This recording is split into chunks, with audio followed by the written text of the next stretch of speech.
Subscribe to our YouTube channel and press the bell icon to get the latest updates.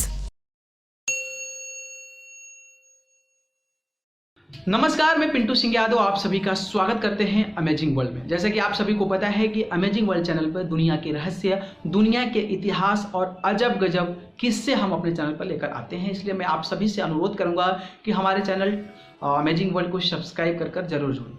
चलिए, आज मंगलवार है और मंगलवार के दिन अगर कोई भगवान की पूजा होती है तो वो हैं हनुमान जी। हनुमान जी के बारे में आप बखूबी जानते होंगे कि वो भगवान राम के कितने बड़े भक्त थे। चाहे वो लक्ष्मण के बचाने के लिए संजीवनी बूटी लाना हो, या फिर सीता जी के पास लंका में पहुंचाने के लिए कोई मैसेज हो, या फिर लंका जलाने का काम अगर कोई कर चुका है तो वो हैं हनुमान।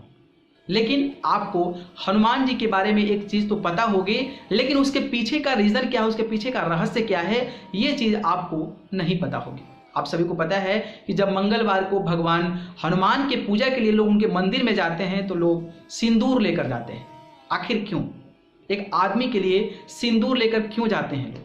इसके पीछे एक बड़ा रहस्य है और इस रहस्य के बारे में हम अब इस रिपोर्ट में दिखाएंगे कि जो हनुमान जी हैं उनके ऊपर सिंदूर का दान क्यों किया जाता है और उनके ऊपर सिंदूर क्यों चढ़ाया जाता है। तो आइए देखते हैं ये खास रिपोर्ट।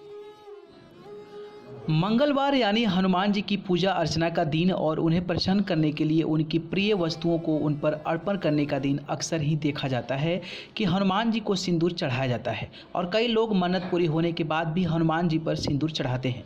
क्या आप जानते हैं कि ऐसा क्यों किया जाता है?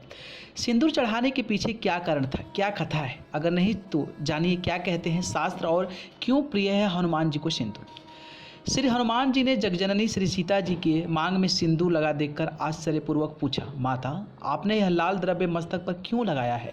सीता जी ने ब्रह्मचारी हनुमान की सीधी सादी बात पर प्रसन्न होकर कहा, पुत्र इसके लगाने से मेरे स्वामी की दीर्घायु होती है उम्र, और वह मुझ पर प्रसन्न रहते हैं। श्री हनुमान ने यह सुना तो बहुत प्रसन्न हुए और विचार किया कि जब उंगली भर सिंदूर लगाने से आयुष्य वृद्धि होती है तो फिर क्यों न सारे शरीर पर इसे पोत कर अपने स्वामी को अजर अमर कर दूं। हनुमान जी ने वैसा ही किया। सारे शरीर में सिंदूर पोतकर सभा में पहुंचे तो भगवान उन्हें देख हंसे और बहुत ही प्रसन्न भी हुए। हनुमान जी को माता जानकी के वचनों में और अधिक दृढ़ विश्वास हो गया। कहते हैं उस दिन से हनुमान जी को इस उदात्त स्वामी भक्ति के स्मरण में उनके शरीर पर सिंदूर चढ़ाया जाने लगा। हनुमान चालीसा में भी वर्णित है, राम रसायन तुम्हारे पासा सदा रहो रघुपति के दासा। इस बात से सिद्ध होता है कि हनुमान जी जीवनदायिनी बूटी के समान है, जिनकी उपासना से शारीरिक रूप से निर्बल भक्त में भी ऊर्जा का संचार होता है और वह स्वस्थ रहता है। श्री हनुमान जी की प्रतिमा पर सिंदूर का चोला चढ़ाने जा रहे हैं तो पहले उनकी प्रतिमा को जल से स्नान जरूर कराएं। इसके बाद सभी पूजा सामग्री अर्पण करें। इसके बाद मंत्र का उच्चारण करते हुए चमेली के तेल में सिंदूर मिलाकर या सीधे प्रतिमा पर हल्का सा देसी घी लगाकर उस पर सिंदूर का चोला चढ़ा दें। मंत्र है, सिंदूरम रक्तवर्ण च सिंदूर तत्तिलक प्रिय भक्तयाम दंतः मया देव सिंदूरम प्रति गिराहतम।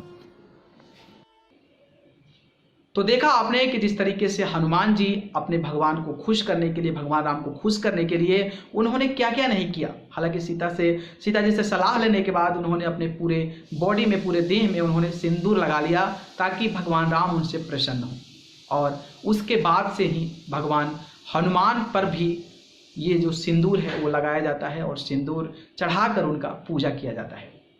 बाकी इसी प्रकार की और भी तमाम वीडियोस हम अपने चैनल पर लेकर आते रहेंगे। तब तक इस चैनल को सब्सक्राइब कर जरूर जुड़ें। धन्यवाद, नमस्कार। Subscribe to our YouTube channel and press the bell icon to get the latest updates.